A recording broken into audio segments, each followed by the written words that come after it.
Turning up to your driving test wearing a suit will not impress your examiner. That's old school. Neither will 20 quid under the passenger seat. Don't try it. But there are definitely some things that you can do that will make the difference. The first thing has got to be observation, and I don't mean try and earn an Oscar for your observation performance.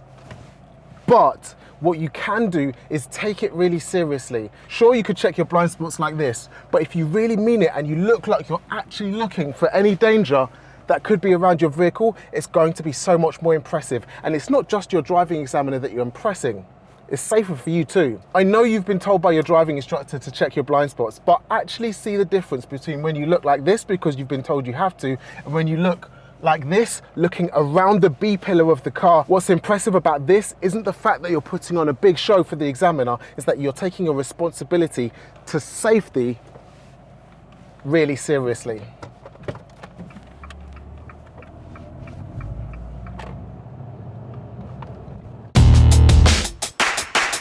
This one I could have included in a video about myth busting, but I thought it was more appropriate to use it here. Let's talk about dry steering.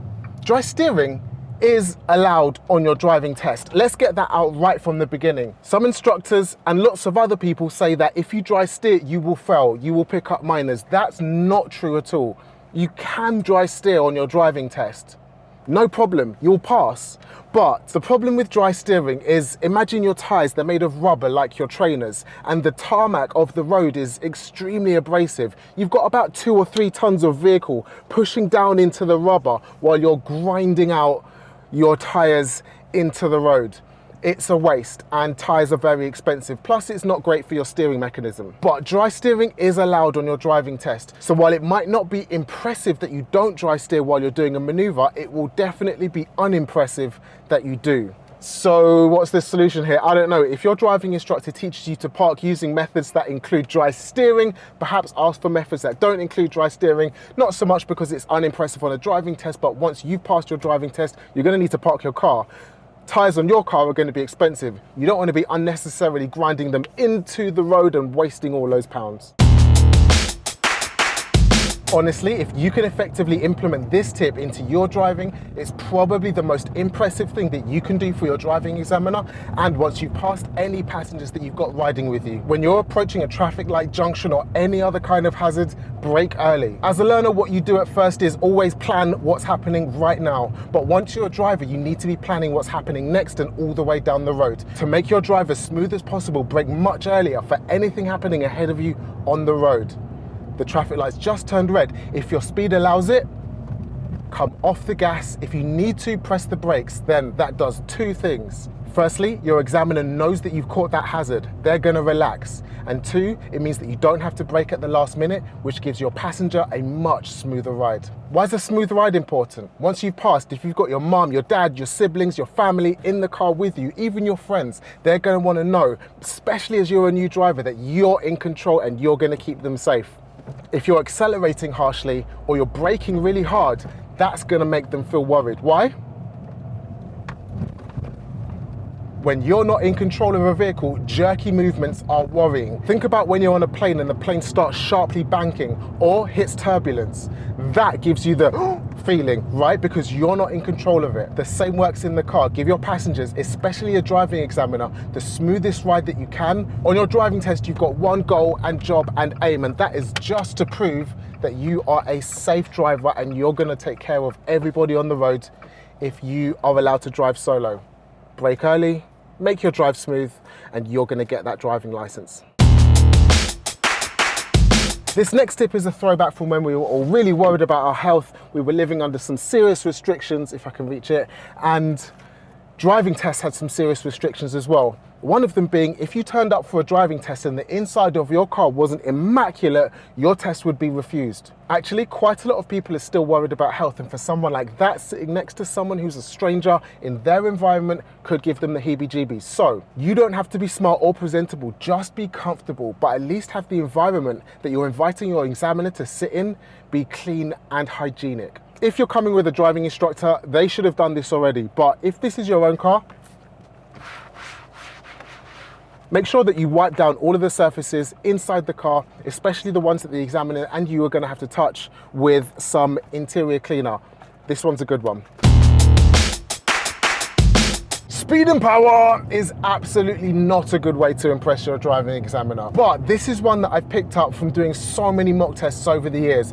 If the road conditions are perfect ahead of you, then get up to the speed limit. There's no need on a 40 road to dawdle at 30. If you're not comfortable at 40, then you need to practice some more. The same on a dual carriageway. If the speed limit is 50 or 60 miles an hour and there's no hazards ahead of you, you need to be able to keep up to the speed limit. But actually, the opposite is also true. The speed limit is not a target. So if you turn into a road that's 20 miles an hour like this one, and we've got speed limits, blind corners and parked cars on the left and right all the way down it, then I'm doing 15 right now, and that feels like the safest speed. If I went down this road at 20 miles an hour, then I would expect to at least get a driver fault or even fail my driving test. A speed limit is just there as an absolute maximum if the road conditions are perfect. So sometimes we can't drive to the speed limit, and you need to judge that as you drive down each road. We call that the difference between appropriate speed and max speed. The max speed of this road is 20, but you can see that the road I was on and this road has a completely different appropriate speed. I am now at 20, whereas on the last road, I was definitely not at 20. The appropriate speed of the road can also be fluid. This road right now, I'm comfortable at 20, but seeing as I've got a car coming towards me, my level of hazard is now rising. Because I'm getting squeezed into the left, I'm dropping my speed considerably, 16, 15 miles an hour. And as the level of hazard decreases, my speed is going back up again to 20 miles an hour. Speed and power? Sure, when it's appropriate.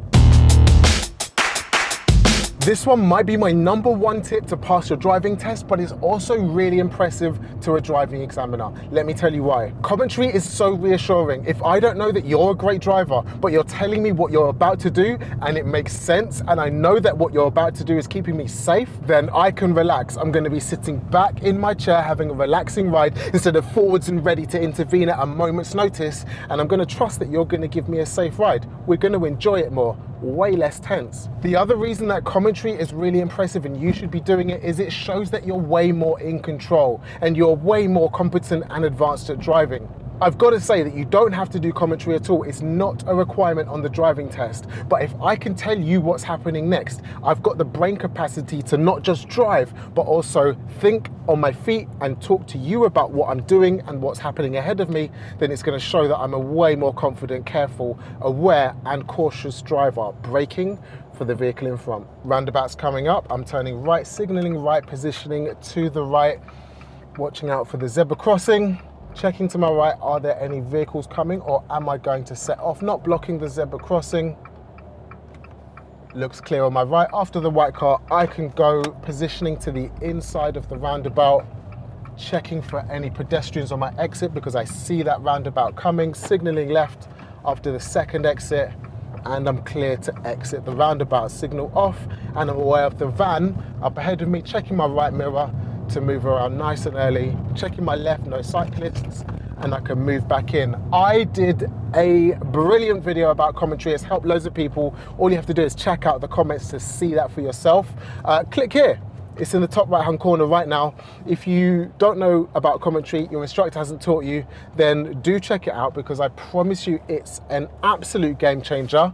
Start employing commentary on your drives, and if you can do it even a little bit on your driving test, I guarantee it will help you loads in passing your driving test.